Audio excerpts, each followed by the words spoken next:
voice of a new generation. You're listening to KIC Radio. Right, we are joined then at the KIC Radio Studios by some special guests here today, not normally from around these parts. So let's go around the table, get some names and what you're all up to. Right, so my name is Jasmine and I play Paige in the play that we're doing. And yeah, hi. Jasmine, nice to meet you. My name's Shannon, I'm playing Eve in the story that we're doing. Excellent, we'll find out more about the story shortly as well. Hi, I'm Imrana, part of the I'm at a Warsaw project that empowers children and young people to stand up to any form of abuse. And it gives me great pleasure to be facilitating the Terriers tour to Warsaw 2024. Okay, so you've made this happen, very important role. We'll find out more about that in just a bit, but yeah. Hi, I'm Miriam and I work at Liverpool's Royal Court Theatre. I am the head of community engagement and the producer of Eve's story, which we brought to Warsaw. The Big Cheese. All right, Big Cheese, as the producer. Tell us a little bit about Terriers 2, Eve's story. So this is in response to Terriers, the first one, because there was so much interest in Eve's story, wasn't there? Yes, that from the original Terriers tour, which we got funding for through the police and Liverpool Football Club, and various other funders, the Arts Council, and then we've been touring that since 2008, I want to say. And then in 2018, there's lots of interest about the character of Eve within Terriers 1. So Morris, the writer, went and did some research, and hence here we are today with Eve's story since 2018. So I think that's 6 years. 6 years, okay, all right. So we've been up and down. Yeah. So as actors, were you part of the first one as well? So I weren't part of Terriers now, so I come on when obviously we done Eve's story, so I've joined then. But yeah, I've seen Terriers and it's amazing, to be honest with you.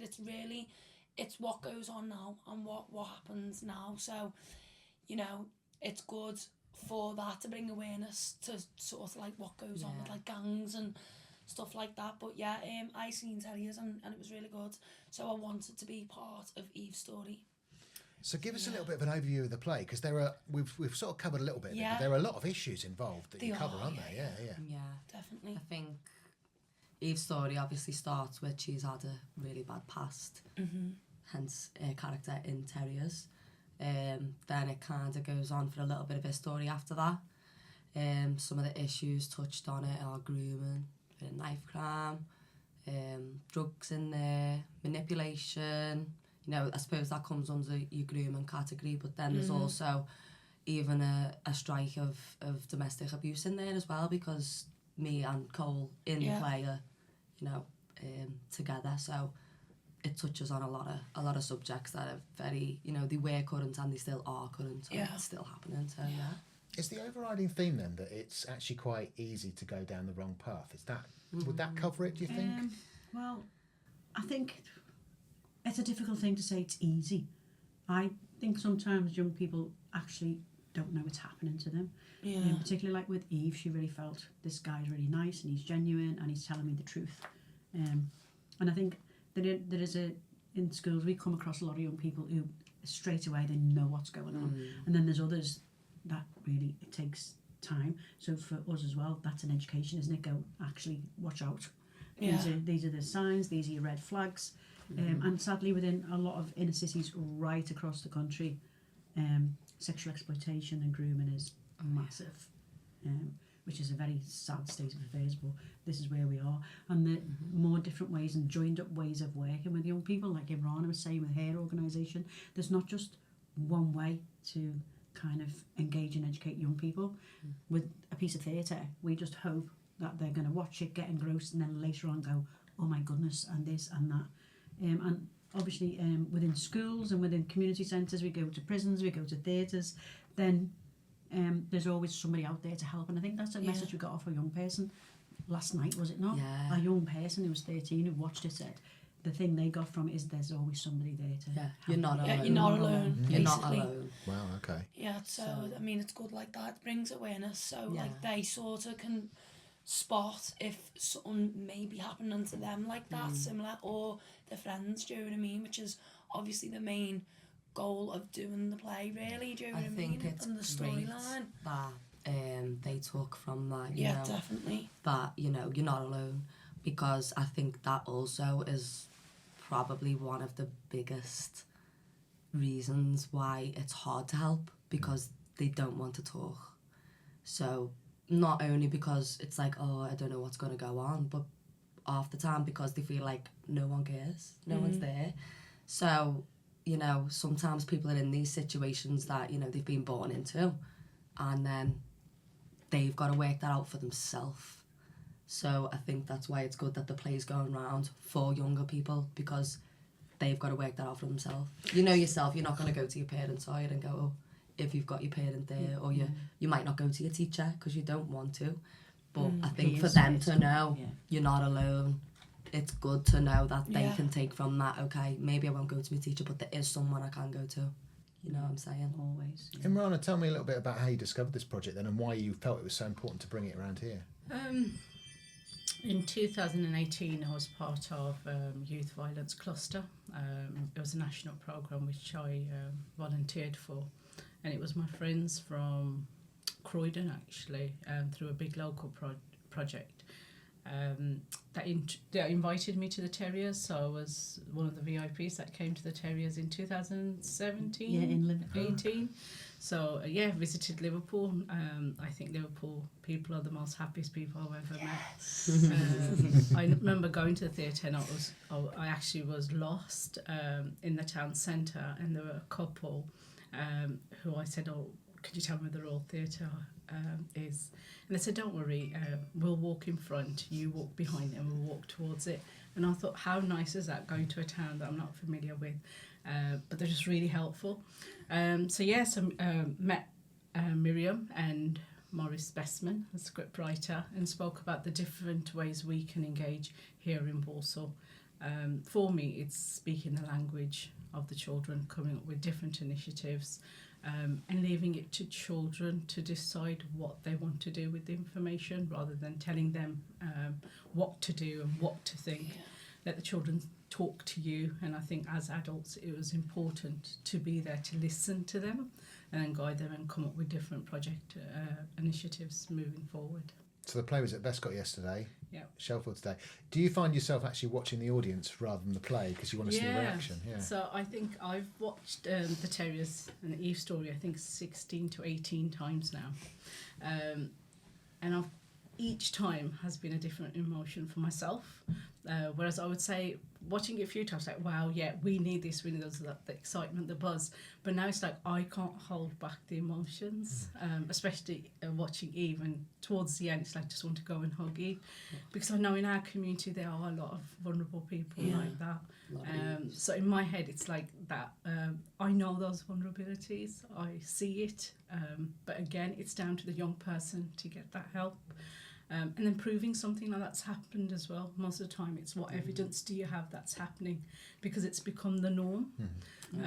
So allowing children that space to speak. And when I am at the back and I'm watching the audience sigh, tears, wow, can you believe he did that? Oh, don't you know that's happened to so-and-so? Just listening to all that, for me, it's like, yeah, this project is a success. So I'm doing my part in my community, bringing the Liverpool Theatre production Eve story to Walsall. So for me, it's more than a project, it's more than partnership work, it's a responsibility, it's a duty to our young people. That's a nice way of putting that. Yeah, It's really a nice good. way of Really putting nice that. words. I think, as you say, that's what it's like for me as well, watching the show so many times. It's the different emotions that the young people have. And Definitely. the biggest thing is for because we recognise, you go to schools and the young people, they're not theatre going people. There's like an etiquette in theatre, isn't there, how you behave. But we think, let them behave how they want to. Let the emotions just come out.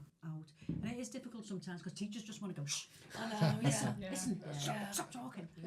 Yeah, just watch the play in silence. But if, as Imrana says, we get it, I still get emotional. So young people, it's great for them to just go, as you say, you can hear them chatting and speaking away. And I think that for us, and also for them as actors, you feed off that, don't you? Oh yeah, 100%. When the girls shout, they're like, what's she doing that for? So she knows to be more mean. Yeah, You know what I literally. mean? Or So, like- and it's good as well, because we know that they're sort of getting on to what's going on, so they're understanding what's happening, do you know what I mean? So they're going, oh, don't trust it, or don't do it, Eve, or oh, it's Paige, don't trust it, it was it. So it's like I'm not telling them what I'm doing. They're like saying it from what's going on, so it's like they're understanding what's happening, do you know what I mean? Which is obviously a good thing for them and us. And us. It helps it gives us more. Yeah, because we can, obviously they're watching it, so they're feeling our emotions because they're watching it. But we feed off their emotions as well, because the more they're like, you know, or whatever, I can begin to feel more like, oh, she's actually being really nasty to me. Or if it's like, or when it's cold, you know what I mean? They're like, oh no, when he comes on and he's like, oh babe, and all that. So I can be even more like, oh, I think he loves me, man, because they're all fuming with him, you know what I mean? So which also it's great, and it's great from us as a writer, because he's thinking, okay, I've done my job. Yes. And then, I mean, every time, each year we might change something slightly. We change the like opening TikToky dancing, whatever's trendy at the time. We change the outfits every year. Because it's got to be fresh and and also it's got to resonate with the kids, and hasn't it? Really, and I've seen the kids doing the dance before. They was. I think it's really interesting what you said though as well about, you know, how the teachers really want them to sit in silence, but you're actually encouraging them to get involved, aren't you? Like, it's really interactive, isn't it? It is, because then we know. It's not like a panto, like, oh, he's behind you. But it's let them have it's let them be immersed in themselves, let them react naturally instead of like that's who they are. And I think as well, even me, like if I was to learn something, I'm going to learn on my own. I'm not going to learn it because you taught, like what you said. I'm not going to learn it because you said that's not good to do, so don't do it. That's not going to make me go, oh well, they said that's not. If I still have that temptation, I'm still going to do it. So I think it's good for them to feel it, because then they can feel the emotion. So then if they are faced with a situation like that, they will then go, oh, something similar like this happened in Eve's story. Okay, let me just be more aware now.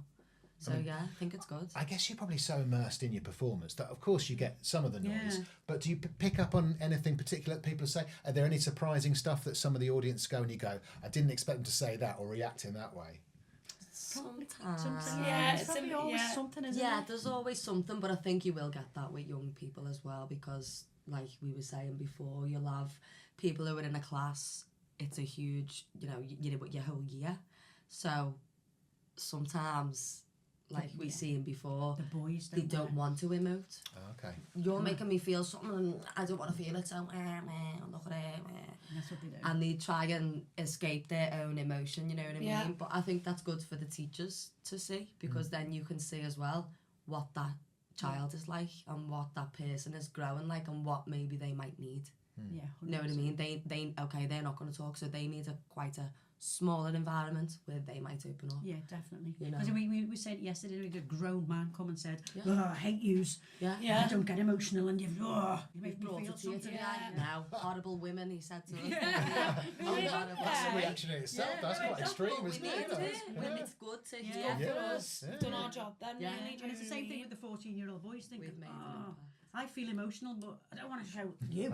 So it's stupid, that, isn't it? That's what they'll do. Well, it's probably worse in a way if someone didn't react and be like, well, I just feel nothing. We'd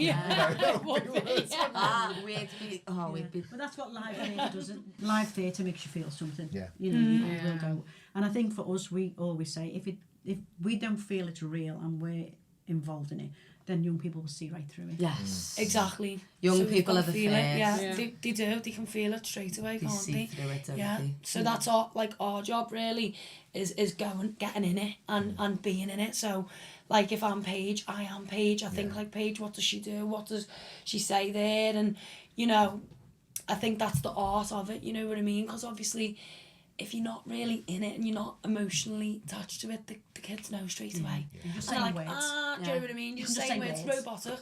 Whereas if you're in it, Sorry. I feel like they can. Can you zoom in completely on relate. that screen for us? I'm joking. Are you Sorry. being called back for your next performance, It's are you? 5 to 2.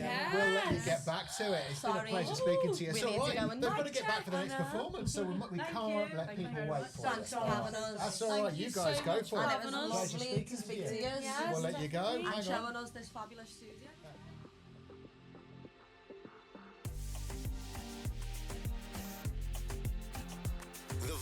of a new generation. This is KIC Radio.